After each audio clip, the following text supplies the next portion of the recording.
Kisah dibuka dengan menceritakan saat di mana Belanda sedang diguncang demam tulip. Semua berubah menjadi sebuah kegilaan.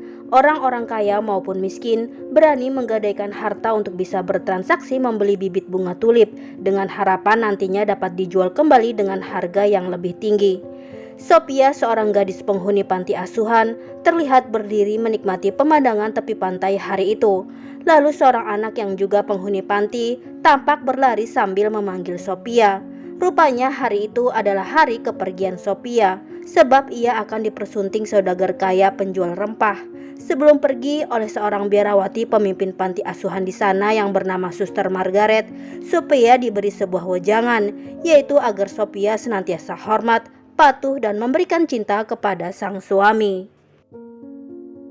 Singkat cerita, 3 tahun sudah berlalu. Sophia kini hidup berkecukupan dan damai dengan suaminya yang bernama Cornelis. Sophia terlihat sedang memikirkan suatu hal di depan perapian. Hal itu dikarenakan pernikahannya yang sudah berlangsung selama 3 tahun tak kunjung dikaruniai seorang anak. Satu hari Cornelis bertemu dengan rekannya yang sedang memamerkan bayinya. Oleh rekannya itu, Cornelis disarankan untuk mengembalikan Sophia ke panti asuhan karena belum juga memberi Cornelis keturunan, dan Cornelis dianjurkan menikah lagi dengan gadis lain. Di rumah, Sophia dan Cornelis tidak tinggal berdua saja. Mereka memiliki pembantu yang bernama Maria. Hubungan Sophia dengan Maria sangat dekat layaknya seorang sahabat, tak terlihat seperti majikan dan bawahan. Maria sendiri memiliki seorang kekasih yang bernama William. William bekerja sebagai penjual ikan. Mereka sering berjumpa di ruang belakang rumah saat William datang untuk mengantar ikan ke kediaman Sophia. Di situ jugalah terkadang Maria dan William bercinta untuk melepas kerinduan mereka.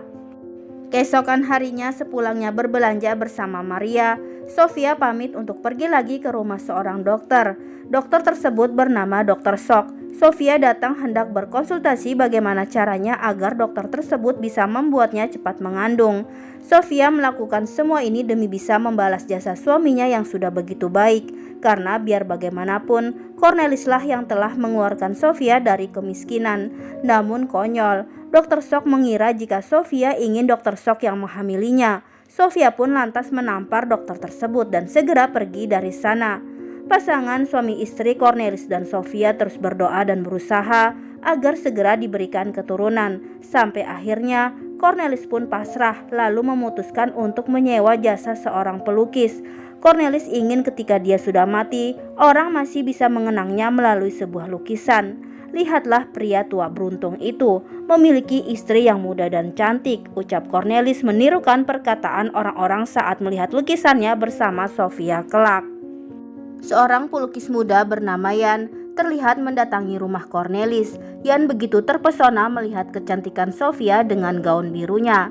Jan mulai mengatur posisi yang bagus untuk melukis mereka. Jan tampak menyentuh Sophia. Obrolan antara Jan dan Cornelis terlihat mengalir normal. Cornelis membicarakan tentang usaha rempah-rempahnya yang lebih menjanjikan daripada berinvestasi tulip seperti yang sedang marak terjadi. Hanya Sophia yang tampak canggung. Ia merasa bahwa tatapan Jan kepadanya sungguh tak biasa. Sementara Cornelis dan Sophia yang sedang dilukis, di ruangan berbeda tampak Maria hendak merapikan kamar majikannya. Ketika itu Maria mencoba sebuah gaun milik Sophia lalu bercermin. Maria sebenarnya sedang melihat masa depannya, hanya saja saat itu ia tidak mengetahuinya. Lalu di sudut lain, William terlihat sedang mencoba peruntungannya. Ia memberanikan diri membeli bibit bunga tulip dengan memakai semua tabungannya. Keesokan harinya, William melaporkan semuanya kepada Maria. Ia melakukan hal nekat tersebut demi bisa mendapatkan uang yang cukup untuk menikahi Maria dan membangun sebuah keluarga impiannya dengan anak-anak yang banyak yang kelak mengelilingi mereka di meja makan. Kemudian di dalam rumah, Jan hari itu terlihat kembali melukis Sophia. Dan ketika Cornelis harus keluar dari ruangan itu karena ada urusan, Jan yang hanya tersisa berdua saja dengan Sophia tampak semakin terpesona dengan kecantikan Sophia yang sedang memegang setangkai bunga tulip. Lalu Jan berinisiatif melukisnya lagi dengan angle yang berbeda. Jan sungguh tergila-gila dengan Sophia. Sampai-sampai ketika Jan sudah pulang ke rumahnya dan sedang menyelesaikan lukisan Sophia, ia tidak bisa berkonsentrasi pada pekerjaannya. Hanya Sophia yang ada di pikirannya. Yan selanjutnya memutuskan pergi ke rumah Sofia untuk menemui wanita tersebut. Tanpa diduga, ternyata Sofia juga memendam rasa yang besar kepada Yan. Ia tampak izin kepada Maria untuk keluar rumah, namun Yan dan Sofia sama-sama tidak berhasil bertemu. Yan pun menitipkan surat untuk Sofia lewat Maria. Ternyata isi surat itu adalah permintaan izin Yan kepada Sofia untuk meminjam setangkai bunga tulip milik Cornelis. Yan ingin melanjutkan lukisan Sofia yang sedang memegang bunga tulip tersebut. Selanjutnya ketika makan malam, Cornelis meminta Maria untuk mengantarkan bunga tulip yang hendak dipinjam oleh Yan esok pagi. Tapi Maria menolak karena ia sudah terlanjur ada janji bertemu dengan kekasihnya. Lantas Cornelis pun akhirnya meminta istrinya untuk mengantar bunga tersebut. Cornelis tak ingin lukisan Sofia menjadi tidak sempurna hanya gara-gara gambar bunga tulip yang tak mirip dengan aslinya. Kemudian keesokan harinya, Sofia terlihat berangkat menuju rumah Yan dengan membawa beberapa tangkai bunga tulip miliknya.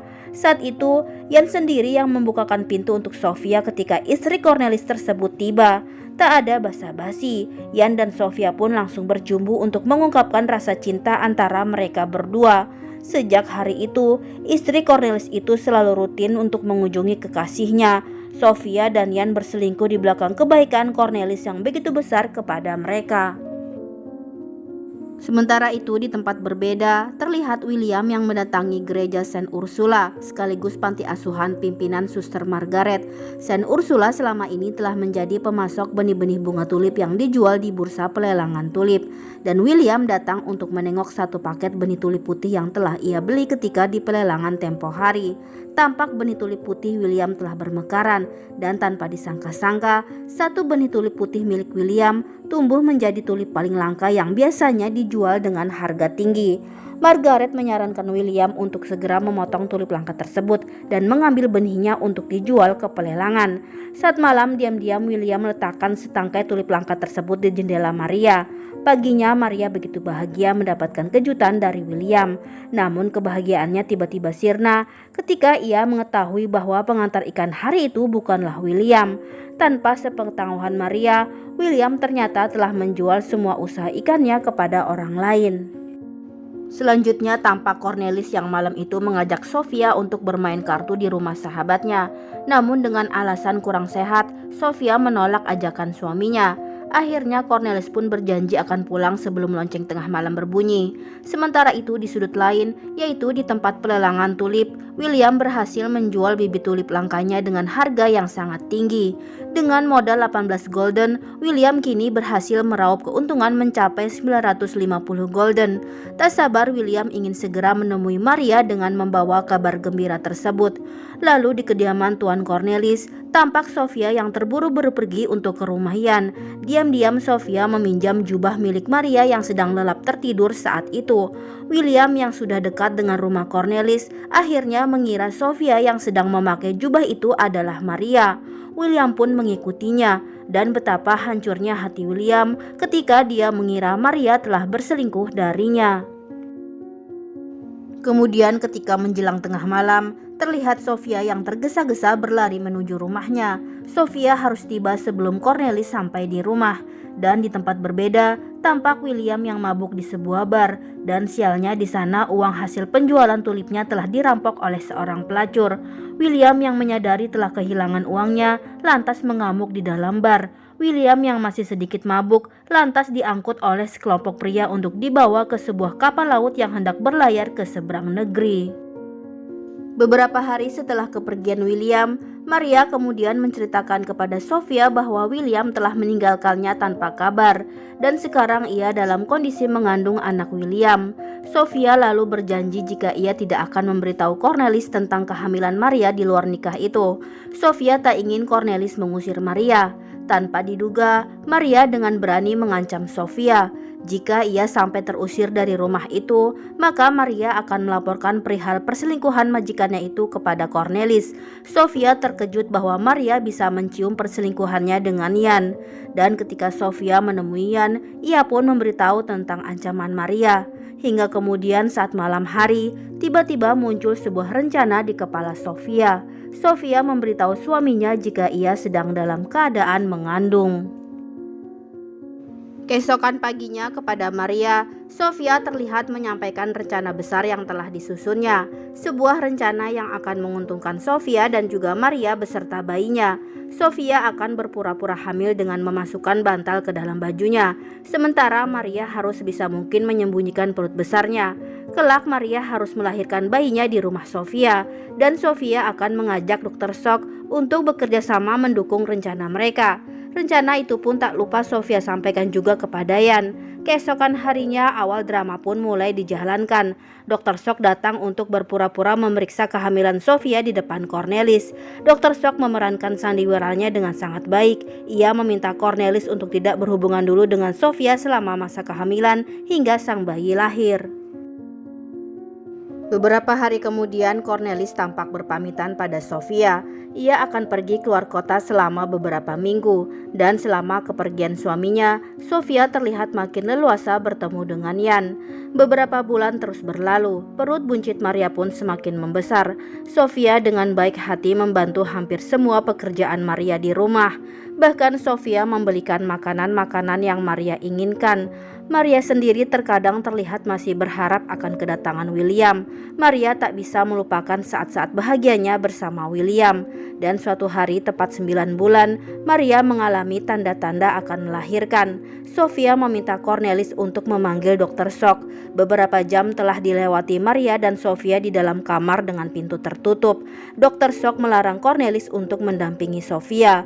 Cornelis yang terlihat mulai khawatir lalu meminta kepada Dr. Shock untuk menyelamatkan Sofia jika persalinan itu tidak berjalan lancar.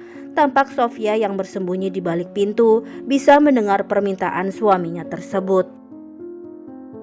Singkat cerita, bayi itu pun lahir. Dr. Shock mengabarkan Sofia tidak berhasil selamat melewati persalinannya meskipun bayinya lahir dengan sehat.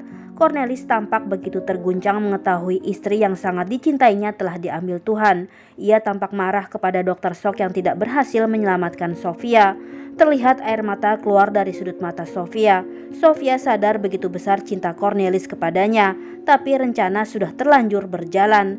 Tampak jasad Sofia yang sudah dimasukkan ke dalam peti dan hendak dibawa untuk dikremasi, sementara Cornelis hanya bisa duduk termenung di depan perapian.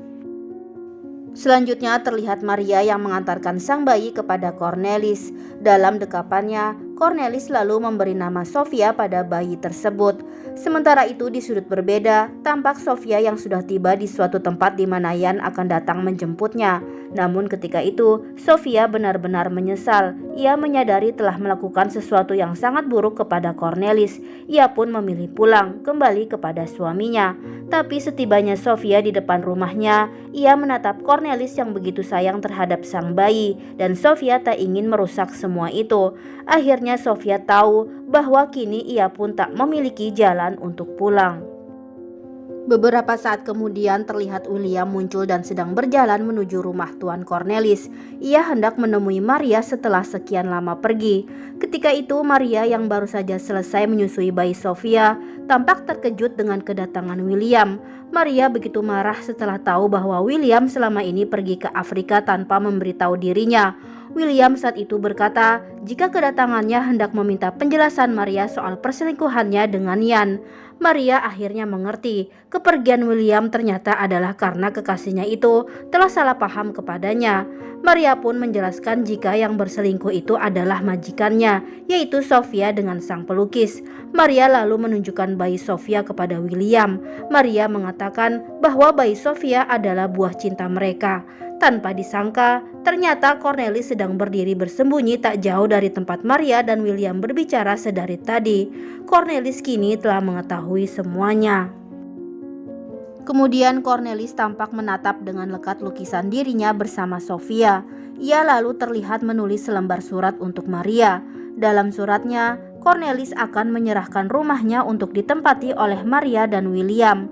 Dan sebagai balasannya, Cornelis meminta agar bayi Sofia tetap memakai nama Cornelis sebagai ayahnya, supaya dunia tahu bahwa Cornelis memiliki seorang pewaris dan demi masa depan serta nama baik bayi Sofia ketika ia besar. Tak boleh ada yang tahu tentang identitas asli bayi Sofia kecuali hanya Maria dan William. Dalam surat itu juga, Cornelis memberitahu bahwa ia akan berlayar ke Selat Hindia untuk mencari kehidupan baru di Batavia. 8 tahun telah berlalu, terlihat kini Sofia telah menjadi seorang biarawati di gereja Saint Ursula, tempat ia dibesarkan dulu. Sementara itu, Maria dan William berhasil mewujudkan mimpinya mempunyai anak-anak yang banyak yang mengelilingi mereka di meja makan.